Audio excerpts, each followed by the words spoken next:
others, and have confidence that the team will keep you safe.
This is Alan James.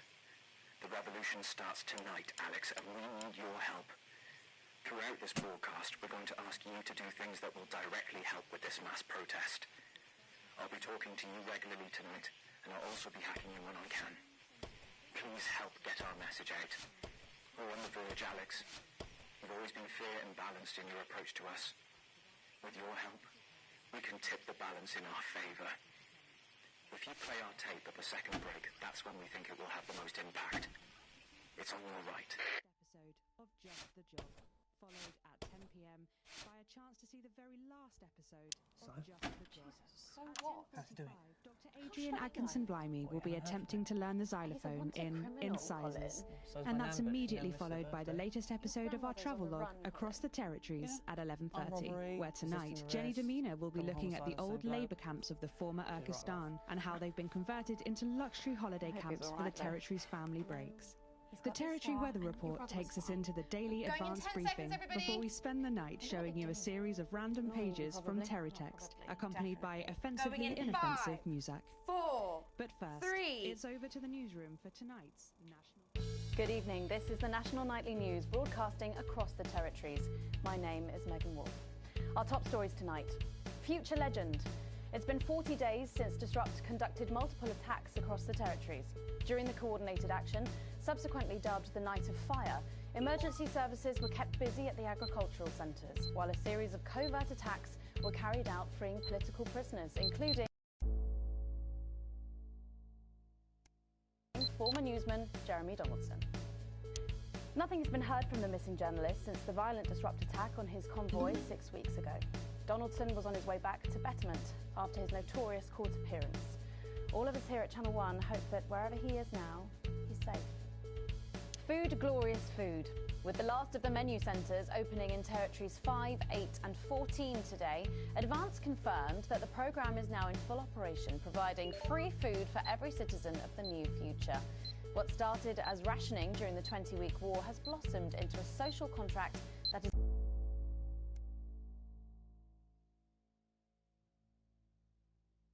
the envy of the unawakened world. Jack Tractorpants, spokesman for the menu centres, said today that while they can guarantee the contents of every box is nutritious, the actual quality of the meals you cook depends on whether you have a touch of Chef Jordan Rankley or the culinary skills of a professional footballer. If I were a rich man, problems in territories 11, 17 and 22 today as striking bosses attempted to undermine their new economies. With seemingly no awareness of irony, the former CEOs and MDs have come together to form the Wealth Creators Union, with demands including a return to 150% bonuses, private jets,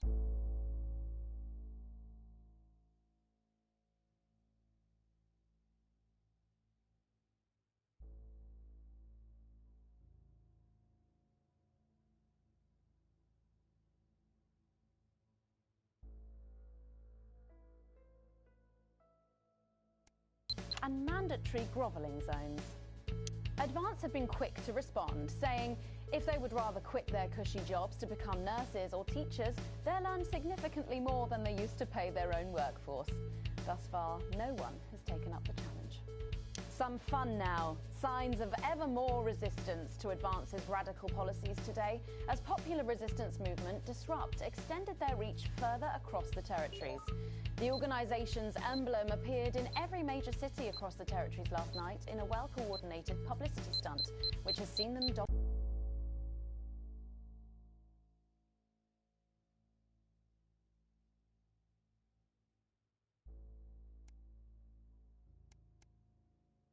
dominate the headlines. Asked about the impressive display earlier today, Disrupt spokesperson Alan James said that the movement was reaching what he described as a critical mass. A poor choice of words given recent history. And a few stories we've been following for a while reached their conclusions tonight. Swing low, sweet chariot. The national outbreak of low-hanging testicular syndrome has been finally traced back to the activities of Rimington's Fist. What had at first seemed like a booming success for Sophia Rimington's pet project has ended uncomfortably for men throughout the territories. A slightly tipsy Sophia, who resigned this morning, commented that the men should stop whinging, before driving off so quickly that one photographer's foot and both of his nuts were run over in the kerfuffle after falling out of the bottom of his trousers. A painful end to a difficult reign for the youngest female CEO in history. Teleportainted? In a surprising turn of events, the remaining scientists of Dante's taint seem to have vanished into thin air. After many months of silence, the rescue team finally reached the remote caves to find them completely deserted. This strange, unknown piece of equipment was all that was found. Theories range from teleportation to time travel or just a half-finished hot tub.